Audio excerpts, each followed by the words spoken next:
I have the feeling that we can all agree that we're moving towards a new model of the state and society, but we are absolutely clueless as to what this is or what it should be.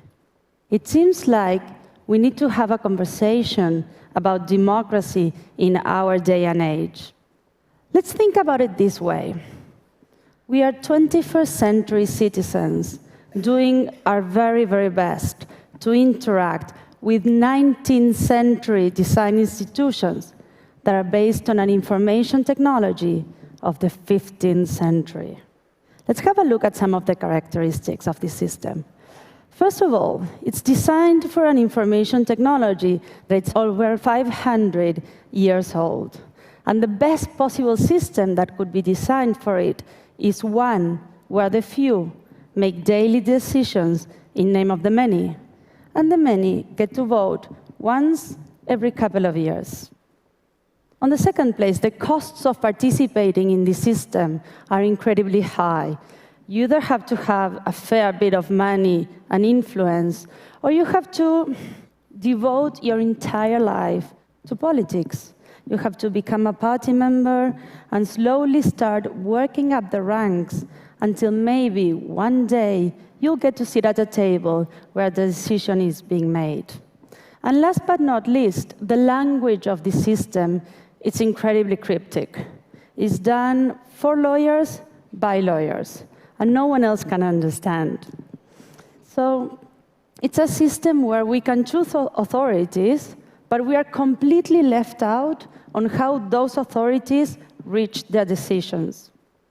So in a day where a new information technology allows us to participate globally in any conversation, our barriers of information are completely lowered, and we can, more than ever before, express our desires and our concerns. Our political system remains the same for the past 200 years and expects us to be contented with being simply passive recipients of a monologue. So it's really not surprising, isn't it, that this kind of system is only able to produce two kinds of results: silence or noise. Silence in terms of citizens not engaging, just simply not wanting to participate. There's this commonplace that I truly, truly dislike, and it's this idea that we citizens are naturally apathetic, that we shun commitment. But can you really blame us for not jumping at the opportunity of going to the middle of the city in the middle of a working day to attend physically a public hearing that has no impact whatsoever? Conflict is bound to happen between a system that no longer represents, nor has any dialogue capacity, and citizens that are increasingly used at representing themselves. And then we find noise. Chile, Argentina, Brazil, Mexico, Italy, France, Spain, the United States, they're all democracies. The citizens have access to the ballot boxes, but they still feel the need. They need to take on the streets in order to be heard. To me, it seems like the 18th century slogan that was the basis for the formation of our modern democracies, no taxation without representation, can now be updated to no representation without a conversation. We want our seat at the table, and rightly so. But in order to be part of this conversation, we need to know what we want to do next. Because political action is being able to move from agitation to construction. My generation has been incredibly good at using new networks and technologies to organize protests. Protests that were able to successfully impose agendas, roll back extremely pernicious legislation, and even overthrow authoritarian governments. And we should be immensely proud of this. But we also must admit that we haven't been good at using those same networks and technologies to successfully articulate an alternative to what we're seeing and find the consensus and build the alliances that are needed to make it happen. And so the risk that we face is that we can create these huge power vacuums that will very quickly get filled up by de facto powers like the military or highly motivated and already organized groups that generally lie on the extremes. But our democracies is neither just a matter of voting once every couple of years, but it's not either the ability to bring millions onto the streets. So the question I'd like to raise here, and I do believe is the most important question we need to answer, is this one. If internet is the new printing press, then what is democracy for the internet era? What institutions do we want to build for the 21st century society? I don't have the answer, just in case. I don't think no one does. But I truly believe we can't afford to ignore this question anymore. So I'd like to share our experience and what we've learned so far, and hopefully contribute 2 cents to this conversation. 2 years ago, with a group of friends from Argentina, we started thinking, how can we get our representatives, our elected representatives, to represent us? Marshall McLuhan once said that politics is solving today's problems with yesterday's tools. So the question that motivated us was, can we try and solve some of today's problems with the tools that we use every single day of our lives? Our first approach was to design and develop a piece of software called Democracy OS. Democracy OS is an open source web application that is designed to become a bridge between citizens and their elected representatives, to make it easier for us to participate from our everyday lives. So first of all, you can get informed. So every new project that gets introduced in Congress gets immediately translated and explained in plain language on this platform. But we all know that social change is not going to come from just knowing more information, but from doing something with it. So better access to information should lead to a conversation about what we're going to do next. And Democracy OS allows for that. Because we believe that democracy is not just a matter of stacking up preferences one on top of each other, but that a healthy and robust public debate should be, once again, one of its fundamental values. So Democracy OS is about persuading and being persuaded.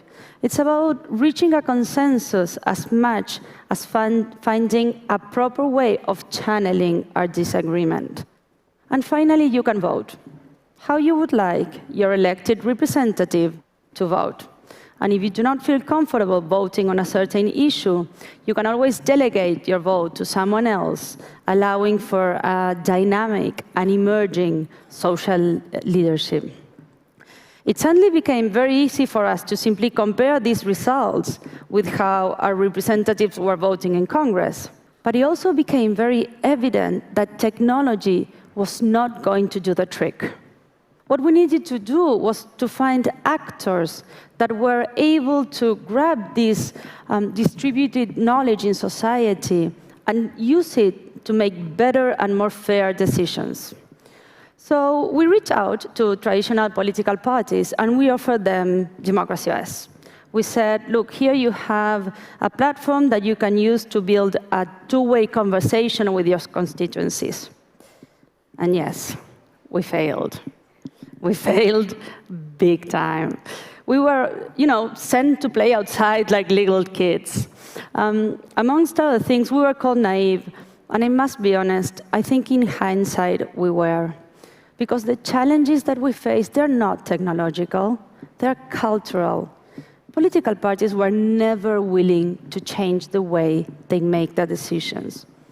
So it suddenly became a bit obvious that if we wanted to move forward with this idea, we needed to do it ourselves.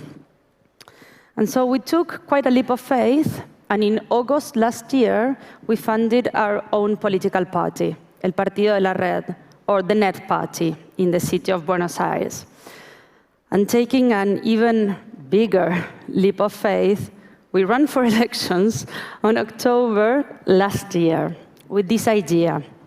If we want a seat in Congress, our candidates, our representatives, were always going to vote according to what citizens decided on Democracy.es.